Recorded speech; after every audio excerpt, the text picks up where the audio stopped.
வணக்கம், இது உங்கள் யூ ஸ்டார். இன்னைக்கு இளைஞர்களுக்கான சூப்பர் பயிற்சி போட போகிறோம்.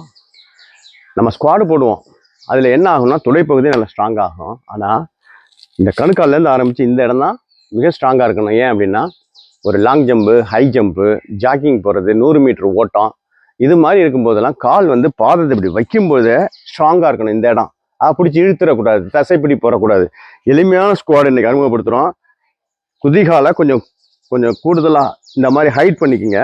இது மாதிரி ஒரு இடத்துல இப்படி கிரீப்பாக வச்சுங்க. இதுதான் இல்லை, உட்கார்ந்து எழும்பும்போது இப்படி இந்த அளவு ஆஃப்ல வரும்போது மூட்டு ஸ்ட்ராங் ஆகிடும். அதையே இப்படி உட்கார்ந்து எழும்பும்போது குதிகால் ஹைட்ல இருக்கும்போது மிக பவர்ஃபுல்லாக கால்கள் வலுவுடையதான் மாறும். முக்கியமாக இந்த இடம் நல்ல ஸ்ட்ராங்காக இருக்கும். கால் உந்துறதுக்கு ஈஸியாக இருக்கும். ஒரு ஜம்ப் பண்ணும்போது பயிற்சி